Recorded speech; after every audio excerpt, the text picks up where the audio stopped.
Bonjour à tous, j'espère que vous allez bien. On se retrouve aujourd'hui pour que je vous transmette un message pour cette nouvelle lune et je vous ai pris l'oracle des êtres fantastiques. On va aller demander quel être fantastique a un message pour nous pour cette nouvelle lune. Allez, c'est parti. Ok, j'en ai deux donc je vais vous lire les deux. Hop, je vous les montre. Nous avons le Farfadet et le Gumio. Je l'ai jamais eu cette carte-là et pourtant je l'ai depuis longtemps cet oracle. Alors, n'hésitez pas à me dire en commentaire si ça vous parle, hein, les messages que je vous transmets, bien évidemment. Nous avons le Farfadet avec le chiffre 12. Le Farfadet est une petite créature légendaire, souvent espiègle et malicieuse. Tu pourras être confronté à de la jalousie ou de la frustration qui va t'obliger à faire un certain travail sur toi-même afin d'atteindre tes objectifs. Lorsque tu vis une situation qui ne se déroule pas comme tu l'avais pensé, tu peux te sentir incapable d'atteindre ce que tu souhaites et te sentir si proche de la solution, et pourtant si loin. Et c'est là que ce sentiment de frustration prend toute la place. Tu es retenu par des limites et des habitudes que tu t'imposes. Tu es la propre raison de ta frustration et toi seul peux t'en libérer. Sinon, tu risques de tomber dans une pensée pessimiste et une baisse de ton estime et de confiance en toi. Et ce n'est pas ce que tu veux. Apprends à gérer ta frustration pour qu'elle te serve et non qu'elle te desserve.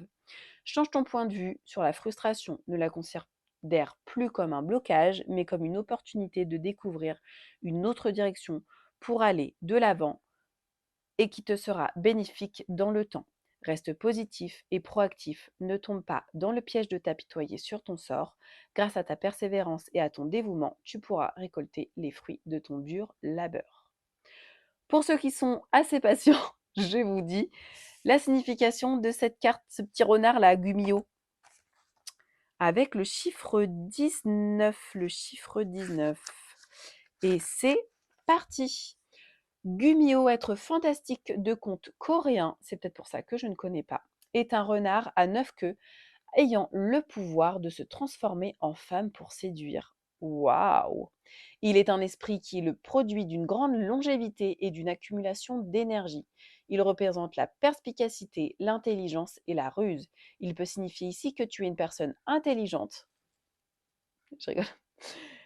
Euh, Parfois un peu en retrait de la société, régulièrement à la recherche de toi-même, de l'amour et de relations véritables. Tu as une grande volonté de tisser des liens avec des êtres authentiques face à une société qui perd bien trop souvent le sens de ses valeurs, n'est-ce pas?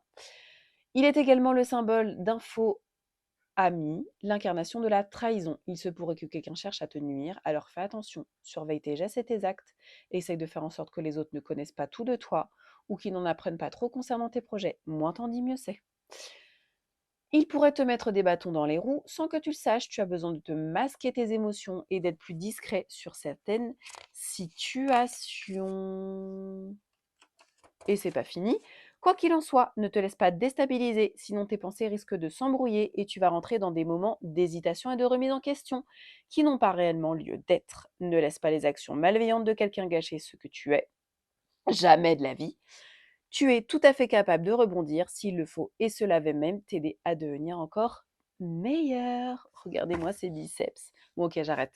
J'espère que les deux messages vous auront plu. N'hésitez pas à me dire en commentaire, en j'aime, etc.